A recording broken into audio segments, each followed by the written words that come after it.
Good evening, everyone. Hello.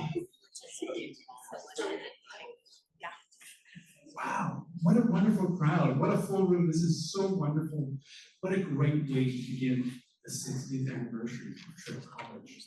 In fact, Trent University started right here, well, actually, right over there in Catherine Parr Trail House, and in Peter Robinson House, and at Rubich Hall 60 years ago. And we're so happy to have this special 60th series. This is just the first, and I think this is going to be the most auspicious of our events, but this is how we're going to start off with a bang. And every Thursday night for the rest of the year, there'll be something happening at Traill College. So please come back every Thursday night at 7:30. There'll be another speaker, there'll be another presentation, there'll be something with students, with community members, with alumni. The whole gamut of what makes a collegiate community will be here and doing something every Thursday. And then the whole point will culminate, the whole anniversary will culminate with a 60th anniversary dinner in February. So if you don't get my weekly newsletter, please make sure you give me your name and your email by the end of the evening, and I can tell you more about the events that are happening, and particularly our 60th anniversary dinner in February. I have my notes here. Sorry to be fine. I'll take my notes. I just want to say welcome. I want to say how grateful. By the way, I'm Mike Eamon. I'm the current principal of Catherine Parr Trail College. This is my 10th year as principal of Catherine Parr Trail College. And so the very young college coordinator who runs this college, she calls me a sixer because I've been here 1/6 of the time at the university. So it makes me feel, oh, for sure. I also am very grateful to be part of this college in particular. This is a very special space, and I don't need to talk about it. But I'm also very grateful because we are on the treaty and traditional territory of the Mississauga Anishinaabe. And for time out of memory, many of you know this, but for time out of memory, the Mississauga walked from a grand portage that started at the Chemung Lake. And they came down what is now Chemung Road, and it hit the drumlin, where we are now. And the portage went around the drumlin and went out to Little Lake. And so for time out of memory, the Anishinaabe and their ancestors communicated. Because you know, when you walk in a portage, you talk, and you exchange ideas, and you air beefs, and you get out what you need to get out with the person beside you. And I think there's no greater way to honor the traditions of the Anishinaabe and keep this as a space of exchange, of talking. I'm not going to talk about too much right now because we're all waiting for a guest of honor to start, but I do have some things to say. That there is a reception of some tasty food. Please feel free to stay afterwards and join us in the reception. If you feel a little peckish midway through, feel free to help yourself and grab some food midway through. If you need to know where the washrooms are, at the back of Benyon Hall, there's 2 washrooms at Cesspool back there. It's so great to see so many notable people here. I don't want to start down that list because I have to introduce everybody, but Arnt Kruger, the former principal of LEC, is here. Arnt and Peggy, it's great to see you. We had, yes, let's hear for Arnt, yeah. I'm kind of partial to LEC because I was principal of LEC once too, so you know that. We have Armand Labarge here, former chair of the Board of Governors. It's great to see you, Armand. Bob Stairs, professor of chemistry here today. Good to see you, Bob. And so many other people. I won't announce everybody. It's so great to see everyone. I guess my wife, the chair of this department, is here too, but now I'm really in trouble. Please clap. It's great to see you all. But what's really notable is we have lots of students here from Marion's time. So is there anyone here from the first class? Put up your hand if there's anyone. Wow. Let's put your hands together. Is anyone from the 60s? Anyone from the 60s here? Wow, look at that. Put your hands together. I didn't remember the 60s, so that's important too. So anyone from the 70s here? All right, let's put your hands together for the 70s. Yes, anyone from the 80s here today? 90s, yes, nice. From the noughts, anyone from the 00s?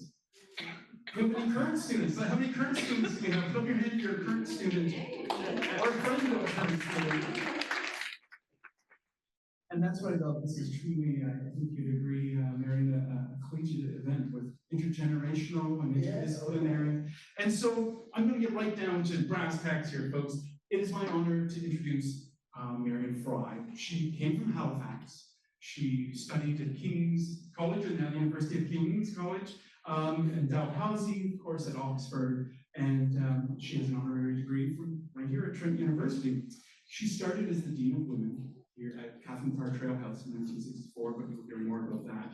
She was a professor of philosophy at Trent, and of course won the prestigious Symons Award in 1986-87. She is also, I like to say, occasional vice president, president. You kind of just fill in the gaps when they ask you to do this. Back and forth. And so that is also very important to know about her career. And of course, that gave her the administrative chops to become the president and vice chancellor of the University of King's College. She was the 20th president of the University of King's College from 1987 to 1993, and still an English professor named after Charles Inglis. I gather, Bishop English professor of after gaining that title, she retired back to Peterborough. But however, she's much, much more to many of us that are here tonight. She was a teacher, a confidant, a mentor, a friend. And during my last decade at Traill, I can say that you've fulfilled many of those roles for me as well. And so it truly is an honor to welcome you to the podium. Please put your hands together for Dr. Marion.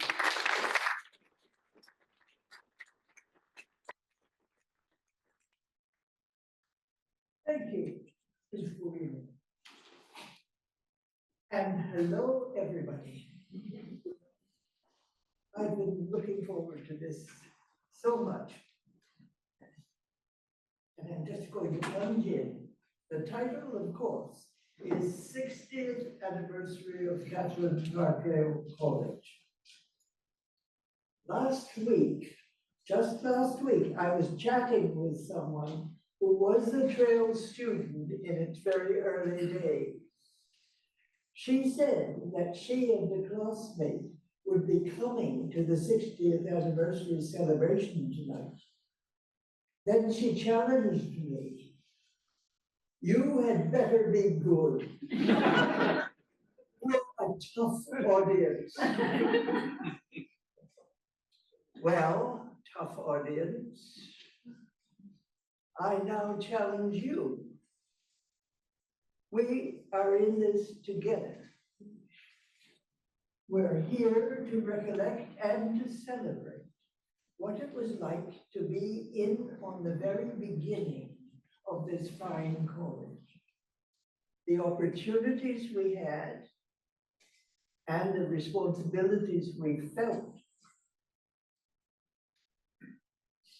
Remember Scott House as it was in 1964, when the front doors opened and one by one the very first students arrived, with or without parents. And I was there greeting each one in person for the very first time. Until then, I had known them only on paper from their application forms. There were first impressions all around. And Scott House itself, with its high-ceilinged front hall, with the elegant staircase going up to the two residence floors, was awesome. Off the front hall, to the left, as you came in, was the full-length junior common room, with its bay windows overlooking London Street, its fireplace, magazine rack, bookshelves full of books, the leather slung chairs so easy to slip into, so impossible to get out of, and a piano. Off the front hall to the right as you came in was the dining room, now the library. It looked very inviting with its clusters of small, architect-designed wooden tables, each with a small lamp with an amber glass shade. It was all very welcoming. I myself was so happy to be giving each new arrival a tour of the ground floor. There was, however, a downside for all of us. Every wall, every bit of woodwork, except for the staircase, was gray. Remember Ronton Gray? The residence floors were all gray too. That omnipresent color quickly became Traill College's first beef. The students' beef initially, but mine in sympathy. In September 1964, the first students of Traill arrived at a college still becoming a college. That is, awaiting the necessary official approval as a college. The university's senate was not official either when the university opened, but there were a good many university committees, including a committee on colleges. There is an excellent note in minutes of a meeting in December 1964 to the effect that Traill was recognized, that is, formally approved as a college. December 64. In the same first months, it had been Catherine Parr Traill's house. And my title was not principal, but Dean of Women, and Principal of Traill College to be. I have a copy of Impressions, the very first student-produced yearbook, a collaborative effort of the students of both Traill and Peter Robinson. My copy is inscribed to Dean Fry by the yearbook staff. To this day, and it happened this evening, it is by no means unusual for students from the earliest days to call me Dean Fry. My own problem these days is not with titles, but with surnames. I may not even know a married surname, but the surname the person had when we first met on her application form, and then in September 1964, in person. That first yearbook contains a photograph on display out there in the hall as you come in of the first year class of Catherine Parr Trail College. We are all familiar with that photograph, and it triggers memories. My reflection today is on dress in the photograph. Of course, every student is wearing her dark green gown, as she did to classes and meetings of all kinds, even in the dining hall and even at breakfast. Who was to know if under your gown held close to you, you were actually still in your pajamas? Most significantly, for the mid-60s, every student in the photograph was wearing either a skirt or a dress, so that the viewer is presented with a front row of legs in nylon stockings, feet crossed at the ankles. Out of sight they were, I'm sure, however, that seams were straight. And that reminds me of a frequently asked question as a student prepared for a date. Are my seams straight? So it was then for dress. On the whole, trousers were worn only for athletics and outings. It was not a college rule, but it was the custom of the time. The earliest students knew that they were pioneers. Their collective decisions set precedents. Appropriately, their college was named in honor of a local pioneer woman, Catherine Hart Traill, artist, writer, and botanist. The initials which named the college, CPTC, carry historical pioneering significance. The first building of the college was called Scott House, in honor of Jeanette Scott, daughter of Adam Scott, after whom the high school is named. And he was thought to have been the first white settler of Peterborough. In 1964, Scott House stood proudly on the hill, tall evergreen trees flanking its front entrance. At the time, Scott House was Traill College, and its ground floor very much smaller than it is now.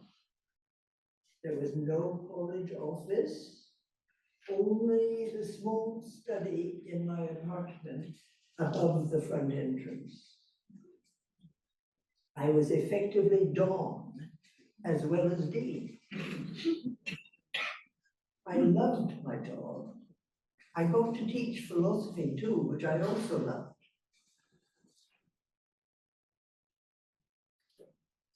By no means all of Traill's first students were resident in Scott House.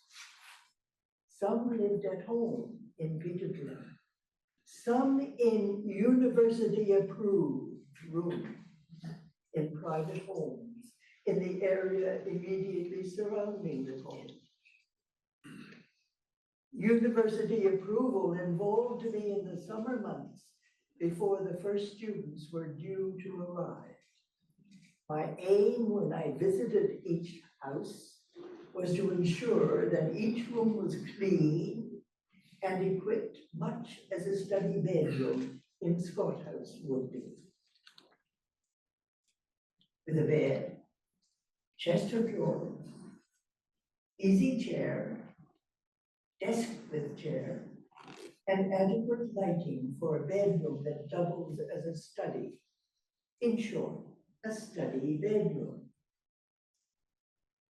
Students could be expected to bring their own radio, typewriter, and iron. Yes, iron. Non-residents in such lodgings were expected to take all their meals in the college dining hall with their fellow students in residence. Students living at home were strongly advised to take many meals per week in college, and for the same reason, that they be integrated into the student body of the college. In just a few weeks from opening day, Traill's 34 students knit into a student body brimming with initiative.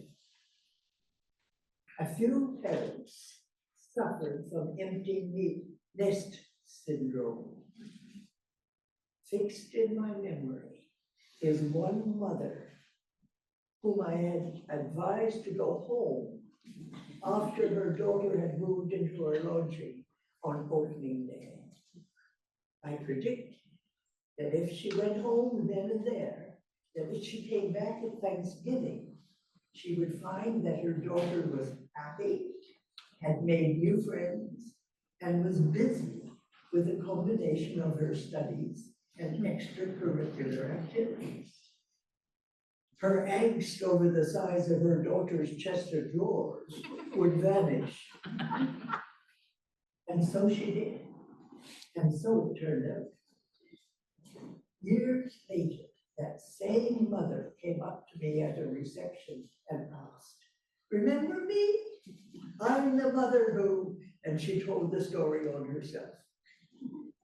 And we had a good laugh.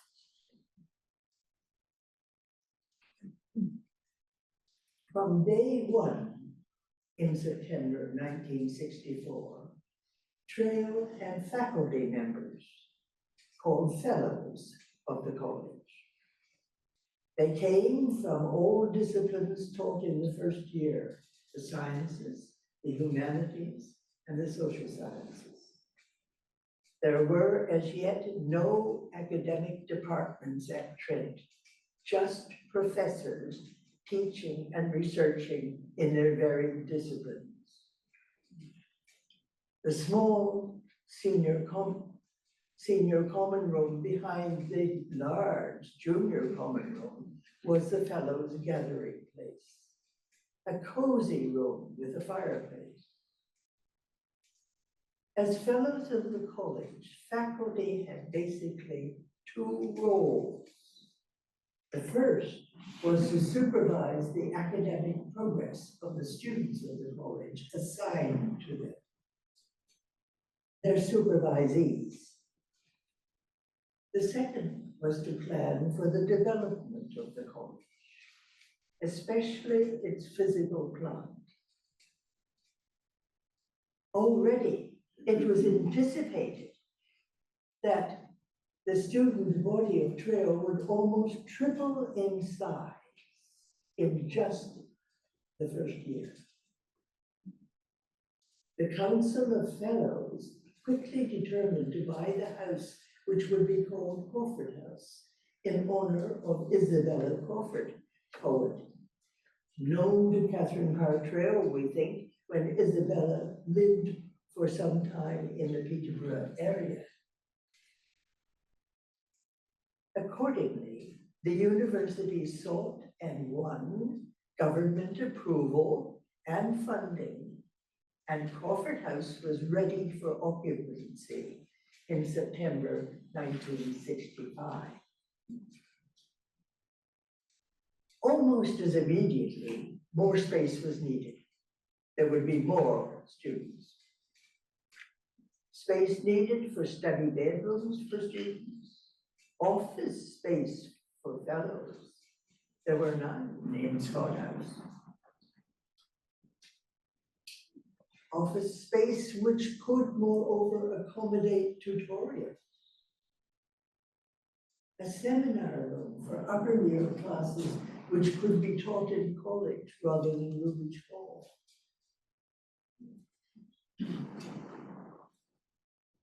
Some common area to augment the junior common room in Scott House. And another kind of common area, a space which would originally become a bar, cafeteria, the Trent.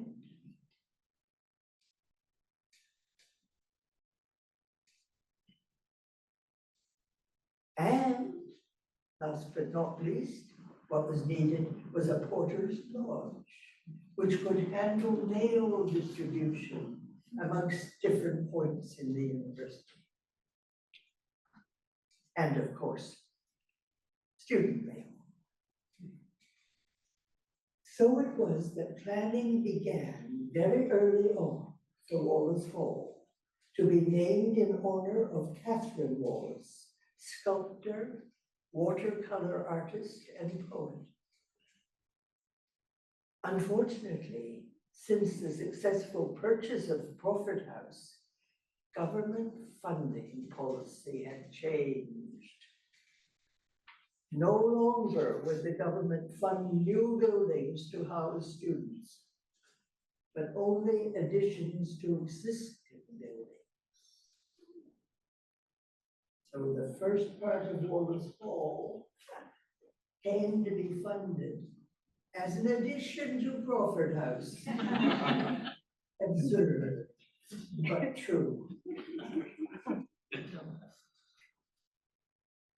If you were a student of Traill College 60 years ago, or 58 years ago, or 59 years ago, I am sure that you will remember your supervisor of studies and the sessions you had over your studies. If your supervisor is here tonight, he or she may well remember supervising you, maybe even enthusiasms you shared for sports, film, art, or music.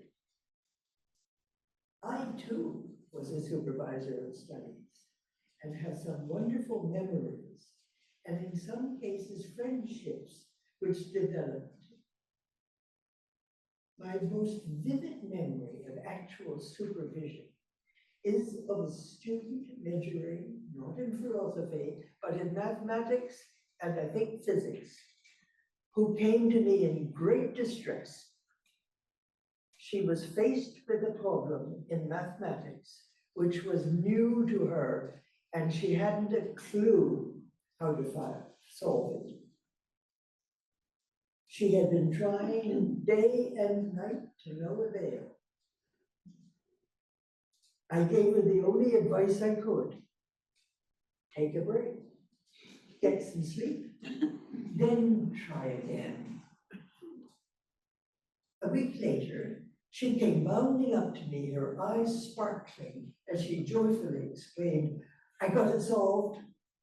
All of a sudden, there was this breakthrough, and I just knew how to do it.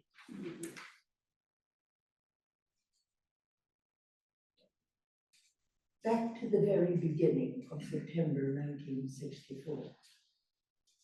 Students of the college met with their supervisors of studies who helped them prepare for actual registration in 5 courses of their choice at the registrar's office in Rubich Hall. University enrollment stood at 105 undergraduate students, of whom 34 women were at Traill and 71 men at Peter Robinson. There were 15 courses on offer. Just 15. Almost without exception, classes had to be held at Rubich Hall in that first year. That is where the only lecture hall of any size was to be found. Also all science labs and the university library. Traill College had to wait for Wallace Hall to be built to become the teaching college in the humanities and social sciences it was intended to be. Time in Rubich Hall between classes was not restricted to the library. The crypt was a great space for refreshment and for conversation for students and faculty alike. Great and lively, intercollegiate, interdisciplinary, conversational space. From the outset, members of Traill College felt privileged to be located roughly midway between Peter Robinson College and Rubich Hall. Moreover, as early as 1965, Traill thought of itself as a town college. In a report which I wrote for the university in 1964, I affirmed that Traill, and I quote, will continue as a town college even after there are colleges on the Nassau campus. End of quote. Yet Traill, and I quote again, would be an integral part of Trent University for the benefit of the whole university and a vital link to Peterborough, the city of its founding. End of quote. Now, I've heard it said fairly recently that the term town college applied to Traill is quite a new invention. Not so. I have always thought of Traill as a town college. Witness my report to the university uncovered in the university archives. Today, I rejoice to see Catherine Traill College blossoming as the town college of Trent University. As the very first academic term progressed, Traill students were increasingly engaged in extracurricular activities as well as their studies. Although there was as yet no elected cabinet, there were committees set up and at work. The House Committee courageously established quiet hours in Scott House to ensure conditions necessary for study. I myself counted on these quiet hours and had not realized how embedded in my psyche they had become until an incident in a Toronto hotel. My room was opposite an elevator. And very, very late at night, a group of drunken revelers spilled out of that elevator, yelling and singing and banging on things as loudly as they possibly could. Without hesitation, I opened my door, stepped out in my nightie, and yelled, "Quiet hours!" There was stunned silence as I hastily retreated back into my room and put the chain on the door.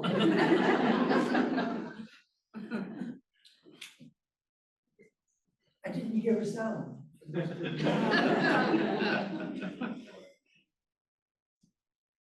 There was an energetic student committee as athletics, which organized games on the ground and teams for various sports.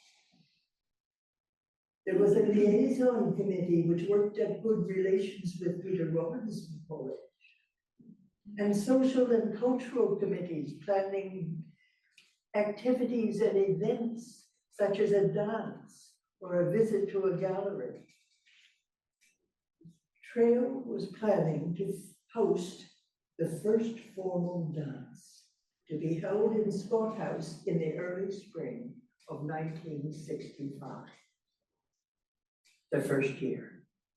I can vividly recall excited girls coming down the staircase, looking so lovely and elegant and graceful, I may say, in their long ball dresses, long white gloves, and dainty shoes.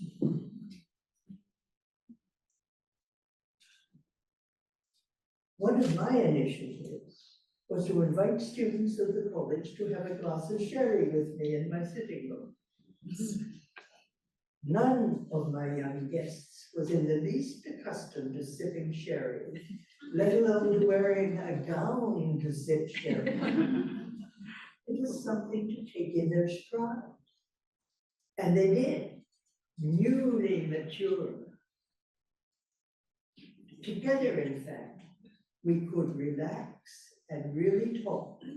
Everyone could be real. We talked about their experience so far, and they told me of any beef they had.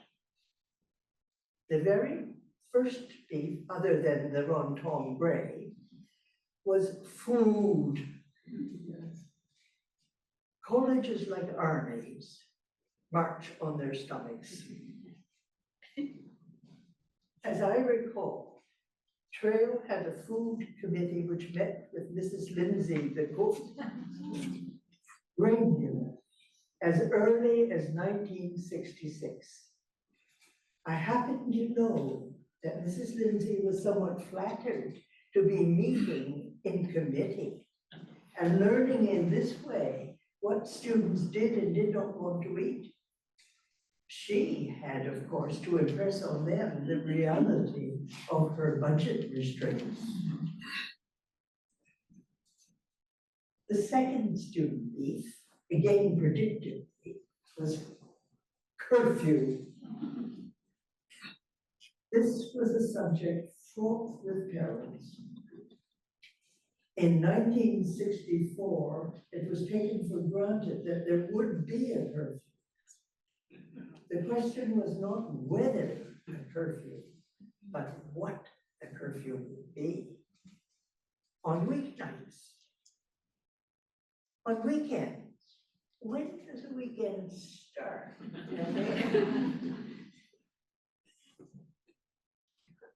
On special occasions.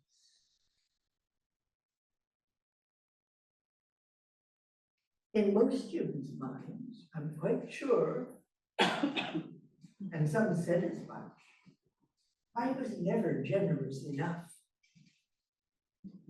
In many parents' minds, and they did say so, I was too generous by far. Over sharing, we talked it through as best we could, and a decision was made to be honored.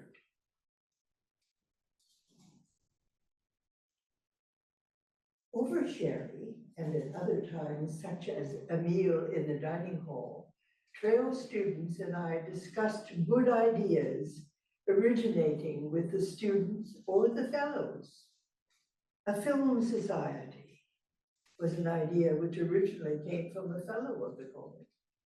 A visit to the Art Gallery of Ontario's art rental department, with a view to renting one or more paintings to hang on Gray's Scott House walls.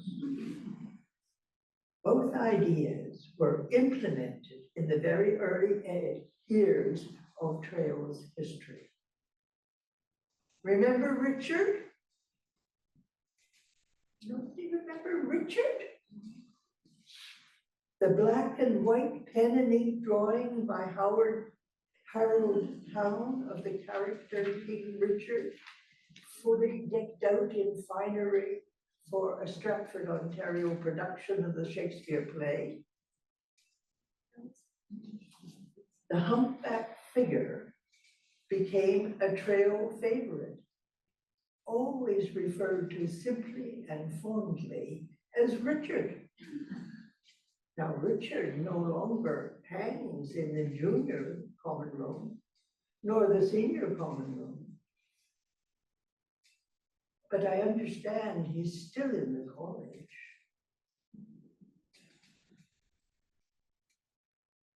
We now sit in Banyani Hall, on the site of the coach house, which belonged to Scott House and which still stood derelict in 1964. Near the curve of a block of Rubich Street, which ran from Dublin Street to London Street until very soon after Crawford House opened for resident students. In 1965, if I remember correctly, September 1965, disaster struck. As a result of an overflow of sewage in the backyard of Crawford House, the house had to be evacuated immediately, not to be reoccupied until the house had been connected to the city sewer. Unknown to us, when the house was purchased, it was still on a private backyard septic system. We simply could not cope with so many prolonged showers and shampoos every day. Where then was the city's sewer line in this block of Rubich?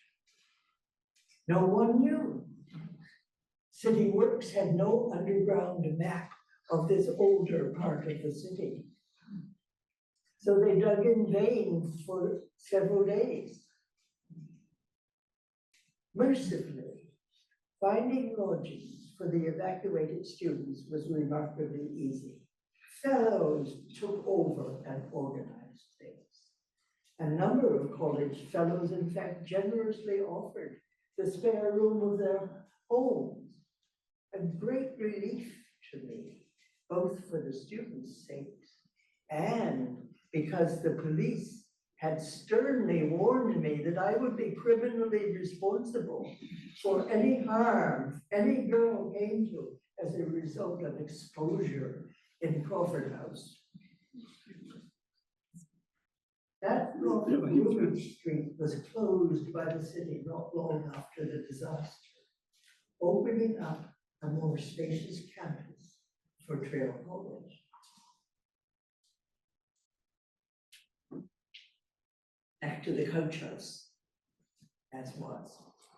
The coach house had sheltered horses and probably a trap for use by residents of Scott House to get around the unpaved, often muddy streets of 19th century Peterborough. Ballially Hall also serves to link the college and the city of Peterborough, as does the newly opened Jalin Amphitheatre. They serve town as well as gown. I really felt Traill pride the night I attended a late summer concert in the amphitheatre.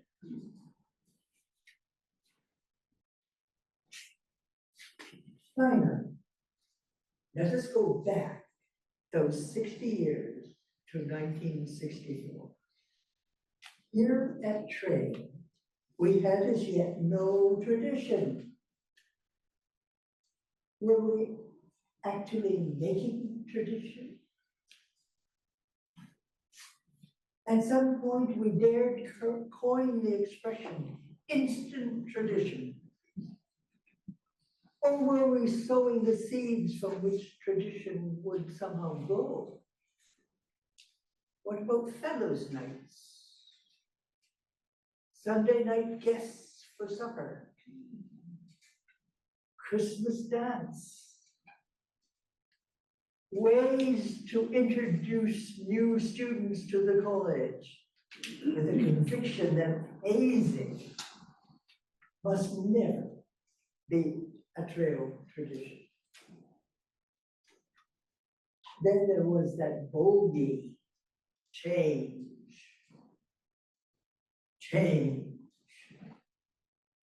Student numbers were expected to more than triple by September 1965. The number of fellows would also increase because so many more courses would need to be offered. Champlain College, the first to be planned for the Nassau campus, was already in late planning stages and was expected to open as soon as 1966. Change. We could only work guided by the understanding we had at the time, so very ex parte, so very partial. Today, however, we are not in anguish over anticipated change. We see good reason to celebrate. Today, just as in 1964, the wisdom any of us has is partial, ex parte, a home truth enshrined in the recently approved motto of the college and a motto of Trent University as well, whose town college, Catherine Parr Traill College, is and intends always to be. So, my fellow Traillites, raise your voices to proclaim with me our mutual home truth. Nunc cognosco est parte. Thank you.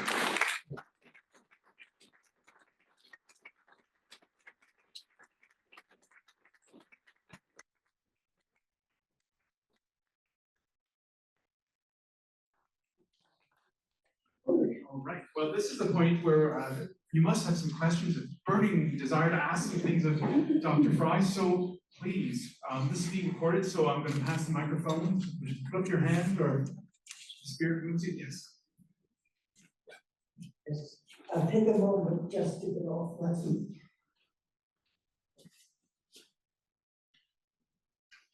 Okay, shoot. I've noticed. And this is the fierce audience. I've noticed some considerable changes here at Trail. Yeah. And I think well, I would like to know your feelings about the changes that you can see around here, especially since Michael has taken over as principal. You're not master anymore. You're a principal, I suppose. Well, and I remember the discussion that we had about nomenclature, about people, head of colleges would be called, and it was clear there couldn't be master and mistress. And so I had to be principal. And I have had moments of thinking, why weren't the heads of all colleges master? But it couldn't be master and mistress because and something else. So I would like your comments on the physical changes to the camp, the area around Trail. Oh, magnificent. I think there really is a campus here. It's lovely. I haven't strolled through the whole of it. I haven't yet had my tour of Car House. That will come.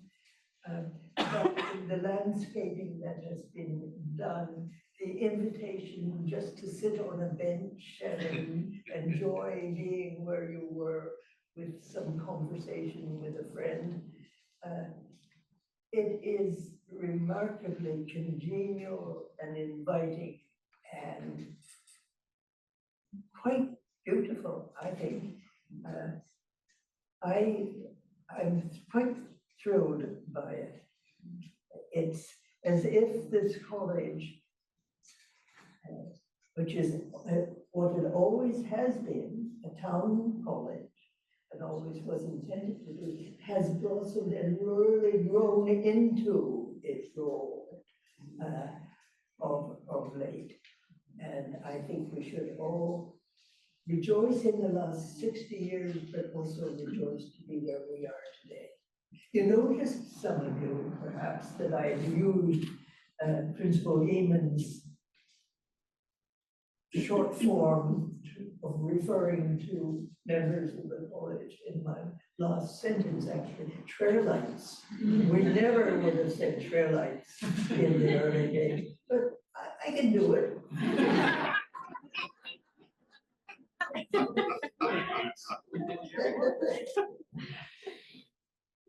Dr. Fry, thank you for sharing your memories of the past and your optimism for the future. I'm curious as to who the driving force was behind the naming of the college and Peter Robinson College. I'm assuming Tom Simon, but were there any other names that were considered other than Catherine Parr Traill or Peter Robinson? Yes, but not all that seriously, because we wanted not only pioneer Canadian, in our case, women for Trail, but local pioneer women. We wanted to show ourselves coming out of a background of women pioneering in this area. So it was important that they be local and not simply say Emily Carr, which would be a wonderful name for some college, but not for a Trent college. That's as close as I can come. I can think of suggestions which I heard in committee, which were nothing more than throwing out possible names like Emily Carr, that didn't go anywhere. I think it's probably true that Tom Symons knew the name he hoped we would agree on. He'd done his research and could make a strong case and won the day, I think quite rightly, quite rightly. But there never was any big angst over the name. And it was easy to come by Isabella Crawford and Langton as it was, and it is now Hospice, Peterborough. Quite easy to come by those names because there were these married women living in these backwoods.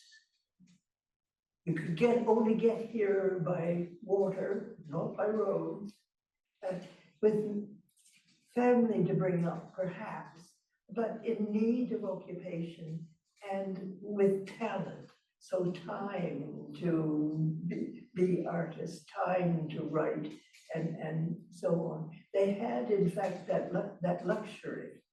Isabella Crawford was one of the first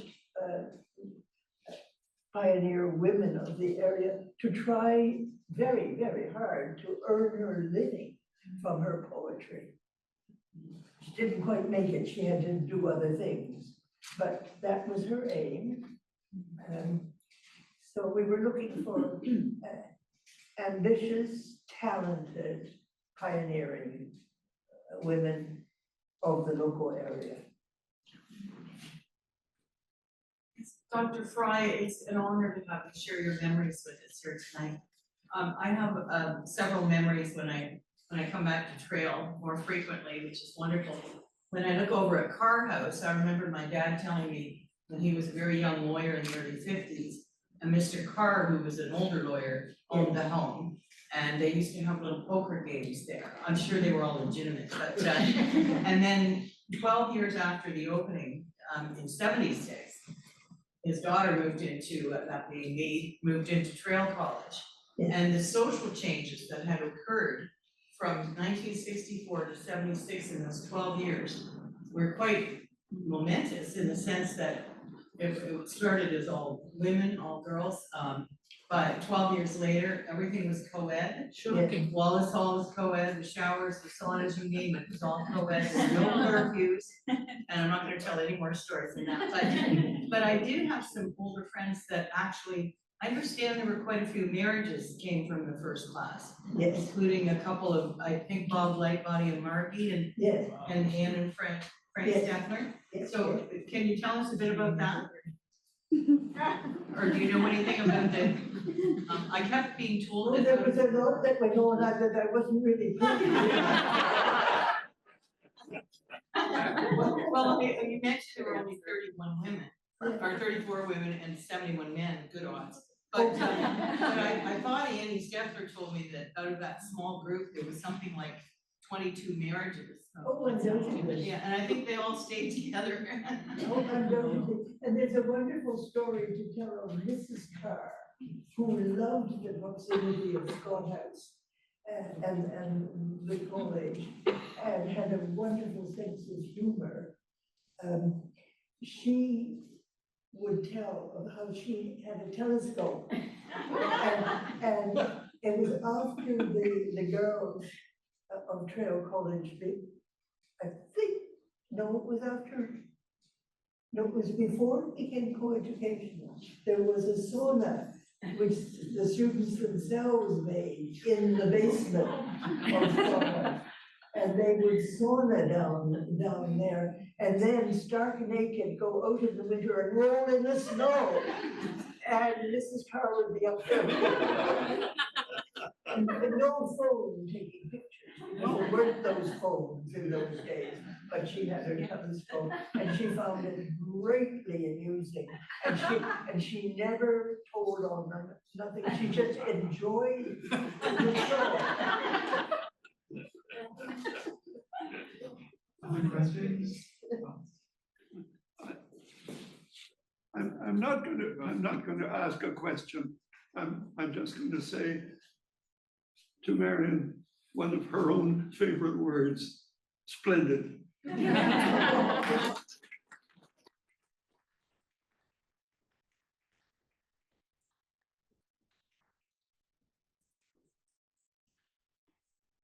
Just wondering what those first courses were for that when it started. One course, occasionally two, in every discipline represented by a faculty member on the team as part of Trent University. Some of those who were here at the time, Sandy or Bob himself, could say whether they taught more than one course, but I expect it was first year chemistry, first year biology, first year philosophy. English. I don't know what first year English doesn't mean the same thing as the first year in some of those other disciplines, which would be introductories to the discipline. First year English would have been a matter of choosing which authors to concentrate on. But there was one sociology course, you name it, and then you've got to 15, that's it. and it meant that there were some classes of quite considerable size, you know, and you needed a decent lecture hall like this for, say, first year English or first year Canadian history was a big one, of course. And so everything down to classes of maybe only 2 or 3. And believe it or not, in the first year, there was one glitch in the scheduling of classes. We wouldn't have thought with so few classes, they couldn't be scheduled without some kind of a glitch. But it turned out to be one of my supervisees who wanted to major in physics and Spanish. Oh. Well, they hadn't reckoned on that. And Spanish coincided with labs.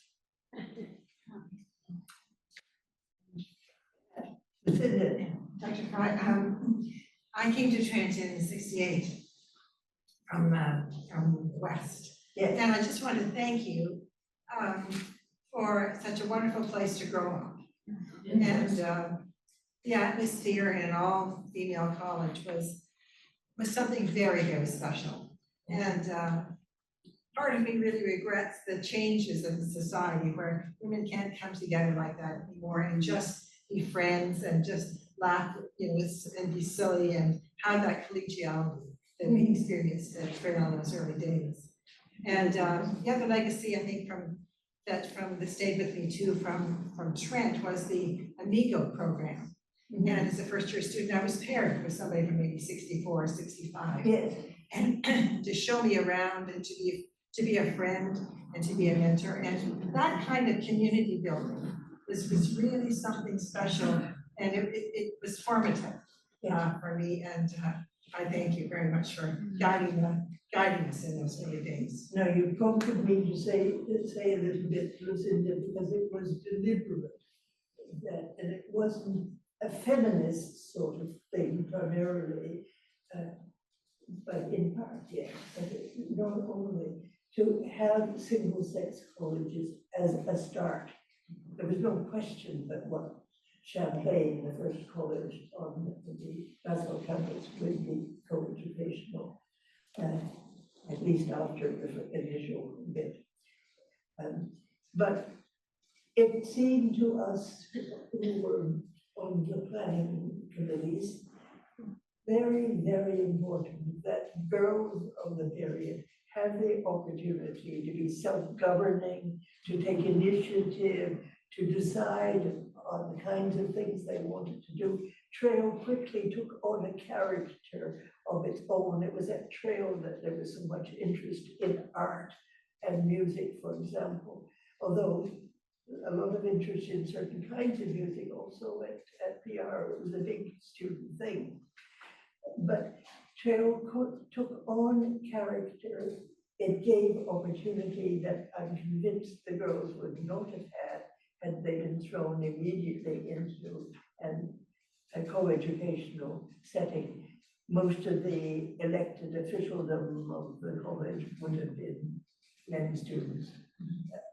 I'm quite sure. The girls had to be everything that the men had in terms of officials of the college and had to have all the relevant committees and so on.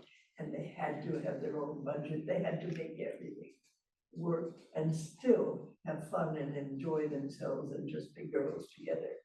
And it was a wonderful opportunity from that point of view to the responsibility that was thrown at them. And it was, as I said, about discussing everything while sipping sherry, there was something maturing about that. Somehow rather coping with that situation and then discussing, daring to say, well, we don't like the food. It was really quite something. I just wanted to say that I'm a new student here, I'm plus 22, and I just want to say thank you as well. Because Traill continues to this day to be an incredibly special place and one of my favorite places to be just ever. And I think that spirit that you're talking about has lasted to today. And I think that's, almost entirely because of you and because of what you did to start things off. And so I'm immensely appreciative of everything that you've done to forge this place and make it as special a place as it continues to be 60 years on. It's incredible.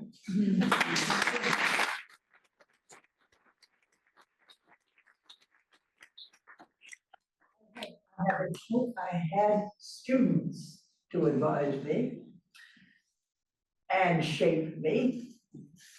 I had a council of fellows. I was well supported. It wasn't just me, it wasn't solo.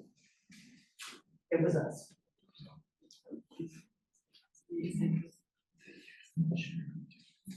Does anyone else have any questions or comments or thoughts they want to share? Of course, there's a reception after this, so we can also share these over food and fellowship and the fun that comes with collegiate life. If there aren't any questions right now, well, let's put our hands together one more time for.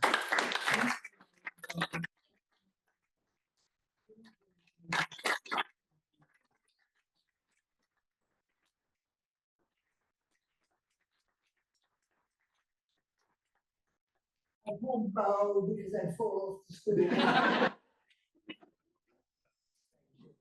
Thank you. And that's you. Please help yourself to conversation and fun.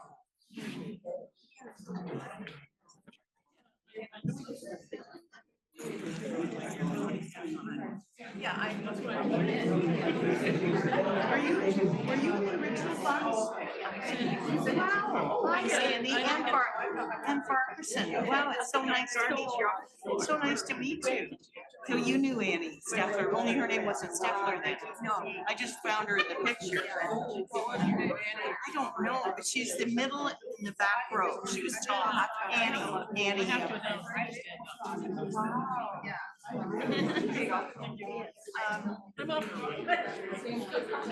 Would you have a sec to look at the picture? I'll show you. I'll pass it, but thanks. Isn't that good?